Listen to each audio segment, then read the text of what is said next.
அதே போல அன்புள்ள சகோதர சகோதரிகளே, இந்த அப்துல்லாஹிப்னு உம்மி மக்தூம் ரலியல்லாஹு அன்ஹு அவர்கள் நபிகள் நாயகம் ஸல்லல்லாஹு அலைஹி வஸல்லம் அவர்களிடம் மதீனாவிலே வைத்து வந்து ஒரு கட்டத்தில் அனுமதி கேட்கிறார்கள் வீட்டில் தொழுவதற்கு. குறிப்பாக இரவு நேரங்களில் அவர்களை பள்ளிவாசலுக்கு அழைத்து வருவதற்கு அல்லது பள்ளிக்கு வருவதற்கான சரியான வழியை காட்டுவதற்கு ஆளில்லை. வீட்டுக்கும் மஸ்ஜிதுக்கும் இடையில் சில தடைகள் இருக்கின்றன. என்ன செய்வது என்று ரசூலுல்லாஹி அலைஹி வஸல்லம் அவர்களிடம் வந்து மஸ்ஜிதுக்கு வராமல் வீட்டில் தொழுவதற்கு அனுமதி கேட்ட போது அல்லாஹுடைய தூதர் ஸல்லல்லாஹு அலைஹி வஸல்லம் அவர்கள் அதான் சொல்லுகிற சத்தம், இகாமத் சொல்லுகிற சத்தம் உங்களுக்கு கேட்கிறதா என்று கேட்கிறார்கள். ஆம் என்று இப்னு உம்மி மக்தூம் ரலியல்லாஹு அன்ஹு அவர்கள் சொன்னபோது ரசூல் ஸல்லல்லாஹு அலைஹி வஸல்லம் அவர்கள் அப்படியாக இருந்தால் நீ மஸ்ஜிதுக்கு வந்துதான் தொழ வேண்டும் என்று அவரை வழிகாட்டினார்கள் என்கிற ஒரு வரலாற்றையும் இவருடைய வாழ்க்கையிலே நாம் காணக்கூடியதாக இருக்கிறது. அன்புள்ள சகோதர சகோதரிகளே, இதுவும் கூட நம் எல்லோரையும் சிந்திக்க தூண்டுகின்ற ஒரு நிகழ்வாகவே காணப்படுகிறது. ஐங்கால தொழுகை ஒவ்வொரு முஸ்லிமின் மீதும், குறிப்பாக பருவ வயதை அடைந்த ஒவ்வொரு முஸ்லிமின் மீதும் கட்டாய கடமையாக இருக்கிறது. எந்த ஒரு காரணத்திற்காகவும் தொழுகையை விடுவதற்கு ஒரு முஸ்லிமுக்கு, பருவ வயதை அடைந்த முஸ்லிமுக்கு அனுமதியே கிடையாது.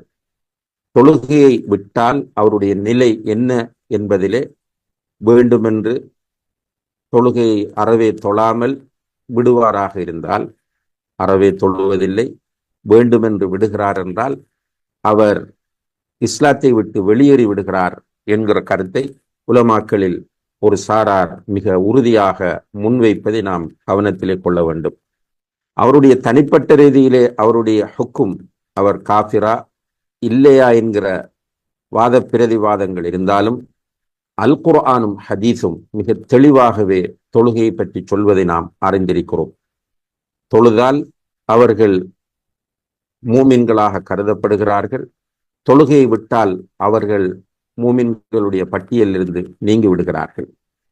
நபி ஸல்லல்லாஹு அலைஹி வஸல்லம் அவர்கள் சொன்னார்கள், அல் அஹ்துல்லதி பைனனா வ பைனஹும் அஸ்ஸலா, நமக்கும் அவர்களுக்கும் இடையில் உள்ள உடன்படிக்கை தொழுகைதான் என்று சொன்னார்கள். ஃபமன் தரக்கஹா ஃபக்த் கஃபர், யார் அந்த தொழுகையை விடுகிறாரோ அவர் காஃபிராகி விடுகிறார் என்று சொன்னார்கள்.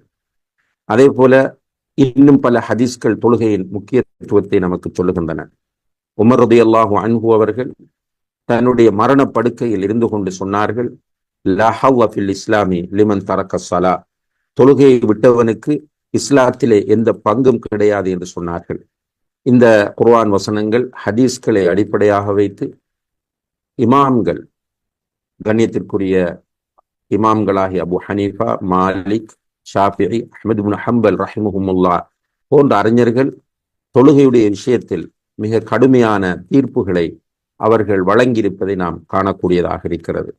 ஒவ்வொரு முஸ்லிமும் ஐங்கால தொழுகையை உரிய நேரத்தில் நிறைவேற்ற வேண்டும். இன்ன ஸலாத்த கானத் அலல் முஃமினீன கிதாபம் மௌகூதா, நிச்சயமாக தொழுகை மூமின்களுக்கு நேரம் நிர்ணயிக்கப்பட்ட ஒரு கடமையாக இருக்கிறது என்று அல்லாஹ் குர்ஆனிலே சொல்கிறான். ஒவ்வொரு தொழுகைக்கும் ஆரம்ப நேரம் இருக்கிறது, முடிவு நேரம் இருக்கிறது. அதற்குள் தொழுதுவிட வேண்டும். அதே போல தொழுகையிலே சுறுசுறுப்போடும் இறையச்சத்தோடும் தொழுகையிலே கவனம் செலுத்த வேண்டும், ஈடுபாடு காட்ட வேண்டும். மூமின்களை பற்றி சொல்லும் போது அல்லதீனஹும் ஃபீ ஸலாத்திஹிம் காஷிஊன், மூமின்கள் தொழுகையிலே பயபக்தியோடு இறையச்சத்தோடு இருப்பார்கள் என்று சொல்கிறார். வல்லதீனஹும் அலா ஸலவாத்திஹிம் யுஹாஃபிதூன், அவர்கள் தங்களுடைய தொழுகையை பேணி தொழக்கூடியவர்களாக இருப்பார்கள் என்று சொல்கிறார். அதே நேரத்தில் முனாஃபிக்குகளை பற்றி சொல்லும் போது இதா காமு இல ஸலாத்தி காமு குஸாலா என்று சொல்கிறார். அவர்கள் தொழ வந்தால் சோம்பேறிகளாக வருவார்கள். யுராஊன் அன்னாஸ், மனிதர்களுக்கு காட்டுவதற்காக, நான் தொழுகிறேன் என்று ஒரு பதிவை ஏற்படுத்துவதற்காக தொழ வருவார்கள். இது முனாஃபிக்குகள் என்று சொல்லி காட்டுகிறார். நபி ஸல்லல்லாஹு அலைஹி வஸல்லம் அவர்கள் சொல்கிறார்கள், என்னுடைய கண் குளிர்ச்சி தொழுகையிலே இருக்கிறது என்று சொல்கிறார்கள். மன நிம்மதி தொழுகையிலே இருக்கிறது என்று சொல்கிறார்கள். முனாஃபிக்குகளுக்கு கஷ்டமான தொழுகை இஷா தொழுகையும் ஃபஜ்ர் தொழுகையும் என்று நபி ஸல்லல்லாஹு அலைஹி வஸல்லம் அவர்கள் சொல்லுகிறார்கள். இவ்வாறான செய்திகளை எல்லாம் முஸ்லிம்களாகிய நாம் கவனத்திலே கொள்கிற அதே நேரத்தில் ஆண்களை பொறுத்தவரையில் அவர்கள் ஜமாத்துடன் அந்த தொழுகையை நிறைவேற்றுவதும் வலியுறுத்தப்பட்டிருக்கிறது என்பதை அப்துல்லாஹிப்னு உம்மி மக்தூம் ரலியல்லாஹு அன்ஹு அவர்கள் வீட்டில் தொழுவதற்கு அனுமதி கேட்ட நேரத்தில் அல்லாஹுடைய தூதர் வழங்காமல் மஸ்ஜிதிலே நீ தொழ வேண்டும் என்று சொன்னதிலிருந்து நாம் புரிந்து கொள்ளக்கூடியதாக இருக்கிறது.